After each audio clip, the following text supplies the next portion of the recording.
Hai, berjumpa lagi kali ini di kajian materi 2. Dalam materi kali ini kita akan bahas 3 pokok bahasan. Yang pertama mengenai fenomena mukbang dan kaitannya dengan pola makan. Yang kedua mengenai kebutuhan zat makanan dan uji zat makanan. Dan yang terakhir mengenai gangguan sistem pencernaan makanan. Bahasan kita mengenai fenomena mukbang dan kaitannya dengan pola makan. Yang pertama akan kita bahas mengenai mukbang meliputi pengertian dan juga jika ditinjau dari segi sosial dan kesehatan. Yang kedua mengenai pola makan.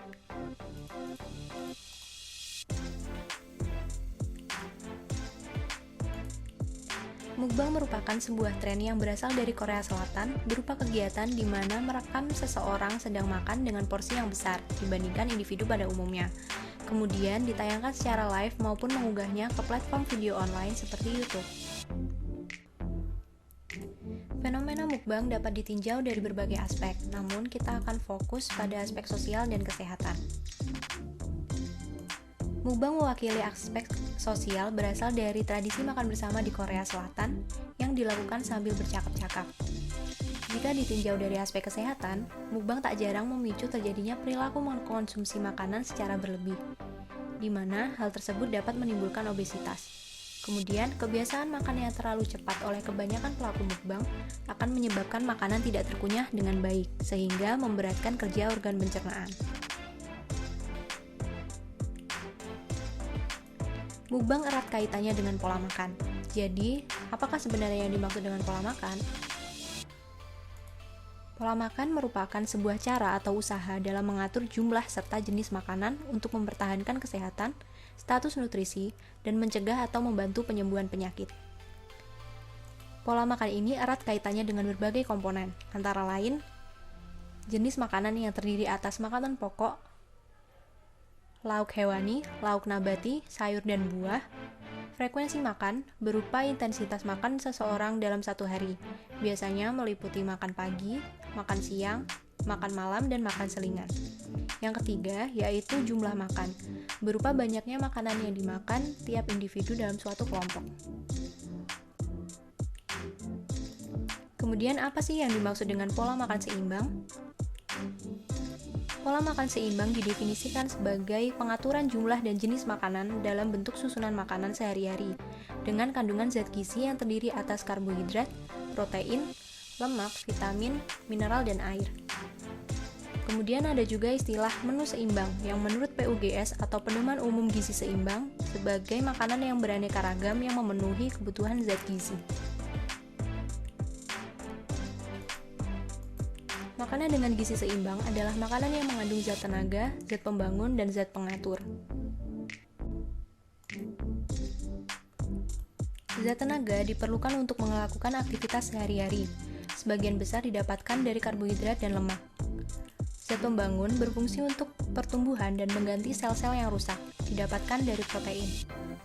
Kemudian, zat pengatur yang berasal dari vitamin dan mineral berperan dalam kelancaran proses metabolisme atau bekerjanya fungsi organ tubuh.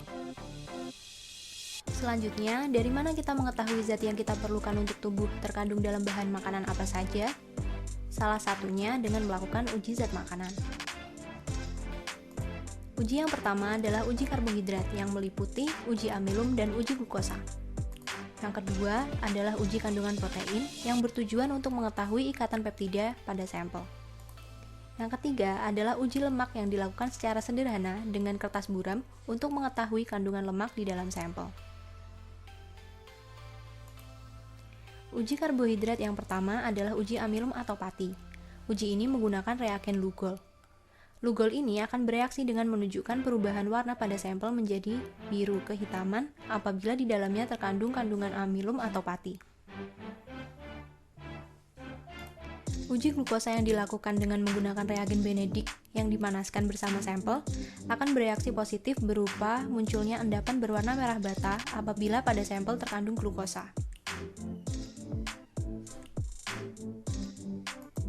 Uji selanjutnya adalah uji kandungan protein menggunakan reagen Biuret. Biuret akan bereaksi dengan sampel memberikan perubahan warna menjadi ungu apabila sampel terdapat kandungan protein. Perubahan warna tersebut mengindikasikan adanya ikatan peptida sebagai indikator adanya protein pada sampel. Uji yang terakhir adalah uji kandungan lemak.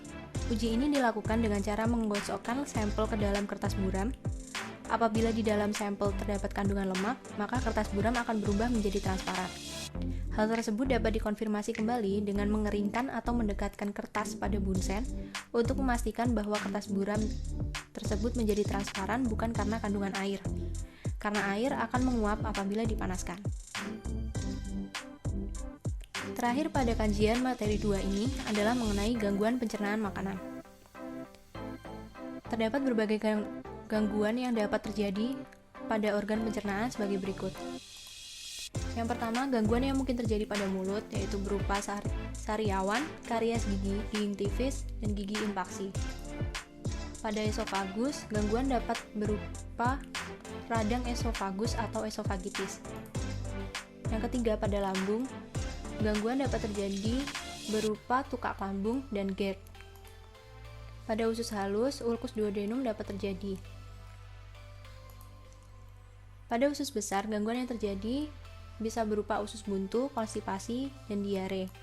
Sedangkan pada anus, gangguan yang mungkin muncul adalah abses anus.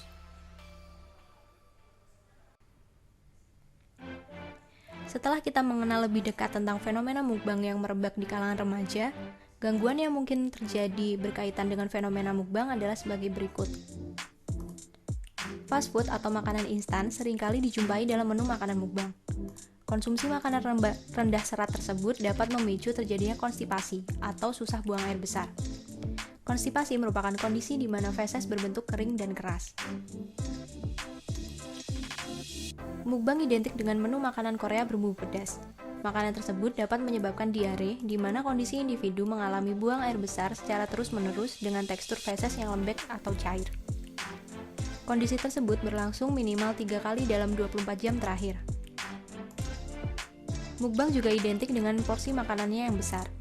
Hal tersebut dapat memicu terjadinya obesitas, di mana kalori dari makanan yang masuk ke dalam tubuh lebih besar daripada kalori yang dikeluarkan tubuh untuk beraktivitas.